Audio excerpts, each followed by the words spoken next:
ಯಾತಕ್ರೆ ವಿಧಾನಸಭೆ ಇರಬೇಕು? ವಿರುದ್ಧ ಧರಣಿಯನ್ನು ಮಾಡ್ತಾ ಇದ್ದೀರಿ.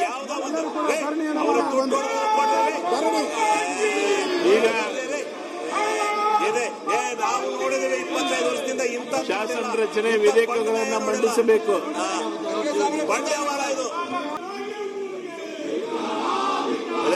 ಇದು ಕೂಗಕ್ ನಡೀತೀವಿ ನೋಡಿ. ಚೆನ್ನಾಗಿದೆ, ಚೆನ್ನಾಗಿ ಕೂಗ್ತೀರಾ ಬಿಜೆಪಿ. ಇದು ಚೆನ್ನಾಗಿ ಕಲ್ತ್ಕೊಂಡು ಪ್ರಾಕ್ಟೀಸ್ ಆಗಿಬಿಟ್ಟಿದ್ದೀರಾ. ಚೆನ್ನಾಗಿ ಪ್ರಾಕ್ಟೀಸ್ ಆಗಿದ್ದೀರಾ ನೀವು ಕೂಗದ.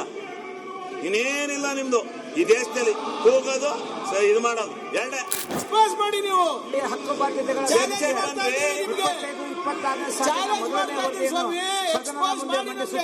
ಮಾಡಿ ಸಿದ್ದೇಗೌಡ ಬಲ್ರಿ ಚರ್ಚ್ಗೆ ಸಾಬೀತ್ ಮಾಡ್ರಿ. ಇದು ಎಂತಂದ್ರೆ ಇದು ಈ ತರ ಸದನ ಹಾಳು ಮಾಡೋದು. ಇದು ಮಾನವೀಯತೆ ಅಲ್ಲ, ಇದು ಪ್ರಜಾಪ್ರಭುತ್ವ ಲಕ್ಷಣಗಳಲ್ಲ. ಇದು ಶ್ರೀ ಅರಗ್ ಜ್ಞಾನೇಂದ್ರ ಯಾತಕ್ಕೋಸ್ಕರ ಸದನ ಇರಬೇಕು? ಯಾತಕ್ರೆ ವಿಧಾನಸಭೆ ಇರಬೇಕು? ವಿರುದ್ಧ ಧರಣಿಯನ್ನು ಮಾಡ್ತಾ ಇದ್ದೀರಿ.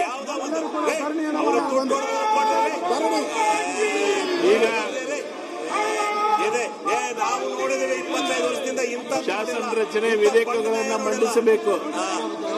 ಬಂಡವಾಳ ಇದು. ತಾವು ಪ್ರೊಟೆಸ್ಟ್ ಅಲ್ಲಿ ಇದ್ದೀರಾ? ಧಿಕ್ಕಾರ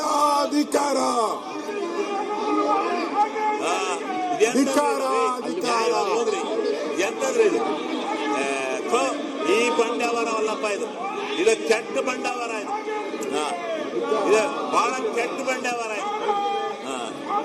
ಗೌರವ ಇದು ವಿರೋಧ ಪಕ್ಷಗಳಿಗೆ ಎಲ್ಲ ದೇಶದಲ್ಲೆಲ್ಲ ಇದಾವೆ. ಹಿಂಗೆ ಇಂಥ ವಿರೋಧ ಪಕ್ಷಗಳನ್ನ ನೋಡಿಲ್ಲ. ಇಂಥ ಬಂಡವಾಳ ಯಾವಂತಿಂದಾನೆ ಅವನು ಚರ್ಚೆ ಎಲ್ಲ ಕೊಡಲ್ಲ. ಅವ್ನು ಸಾಬೀತ್ ಮಾಡು, ಆಮೇಲೆ ರಾಜೀನಾಮೆ ಕೊಡಿಸ್ತೀವಿ. ನೀನ್ ಸಾಬೀತ್ ಮಾಡು, ರಾಜೀನಾಮೆ ಕೊಡಿಸ್ತೀವಿ. ನಿಮ್ಮಂತ ಅಪರಾಧಿಗಳು ಸಾವಿರಾರು ಜನ ಇದ್ದಾರೆ. ಅಪರಾಧಿಗಳಲ್ಲ, ಆರೋಪ ಹೊತ್ತುರರು.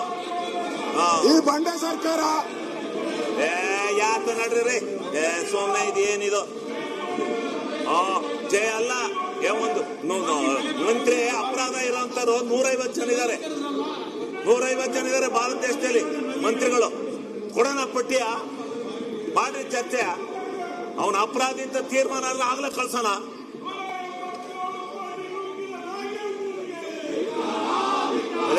ಇದು ಕೂಗಕ್ ನಡೀತೀವಿ ನೋಡಿ.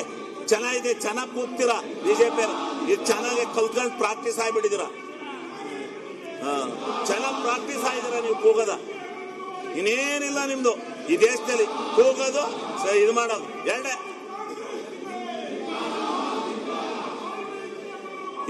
ನಾವು ನೋಡಿದ್ವಿ ಹಿಂಗೆ, ಇಂಥ ಕೆಟ್ಟ ಪ್ರವೃತ್ತಿ ನೋಡಿಲ್ಲ. ನಮ್ ಜೀವನದಲ್ಲಿ ನೋಡಿಲ್ಲ ಹೋಗ್ರಿ. ಇದು ನಾವು ಸದನದಲ್ಲಿ ಬಂದು 25 ವರ್ಷ ಆಯ್ತು. ಇಂಥ ಕೆಟ್ಟ ಇದು ನೋಡಿಲ್ಲ ನಾವು. ಮಂತ್ರಿ ಆದ್ರೇನ್ ಏನಾದ್ರೇನ್ರಿ ಈ ದೇಶ ಈ ರಾಜ್ಯದ ಜನ ಬರದಿಂದ ಸಾಯ್ತಾವ್ರೆ, ಕುಡಿಯಕ್ ನೀರಿಲ್ಲ. ಅದ್ರ ಬಗ್ಗೆ ಚರ್ಚೆ ಮಾಡ್ರಿ ಅಂದ್ರೆ ಇಲ್ಲಿ ಎಂತದ ರಾಜೀನಾಮೆ ಮತ್ತೆ ಎಂತದ್ರಿ? ಅವ್ನು ಮಾಡಿದ್ರೆ ಅನುಭವಿಸ್ತಾನೆ, ಜೈಲ್ಗೆ ಹೋಗ್ತಾನೆ. ಮಾಡಿದ್ರೆ ಹೋಗ್ತಾನ್ರಿ ಜೈಲ್ಗೆ. ಕೊಡೋದೇ ತೀರ್ಪ. ಅದೇ ಏನ ಯಾವ ಎಕ್ಸೈಜ್ ಎಲ್ಲ ಇದು ಮನುಷ್ಯರ ಲಕ್ಷಣ ಅಲ್ಲ ಬಿಡ್ರಿ. ಇದು ನಿಜವಾದ ವಿರೋಧ ಪಕ್ಷದ ಲಕ್ಷಣವೇ ಅಲ್ಲ.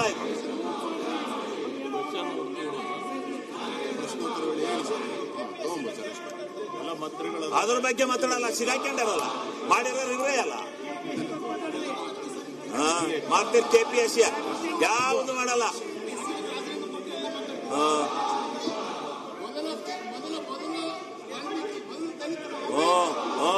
ವಾಲ್ಮೀಕಿ ಅವನು ದಲಿತ ತಗ. ಅವ ದುಡ್ಡು ರಿಕವರಿ ಆಗಿಲ್ವಾ? ದುಡ್ಡೆಲ್ಲ ಖಾತೆ ಬಂದಿಲ್ವಾ? ಯಾರು ಹೊಡೆದಾರೆ? ಪ್ರೂವ್ ಆಗುತ್ತೆ. ಅವ್ನು ಪ್ರೂವ್ ಆದ್ರೂ ಹೋಗ್ತಾನೆ ಜೈಲಿಗೆ.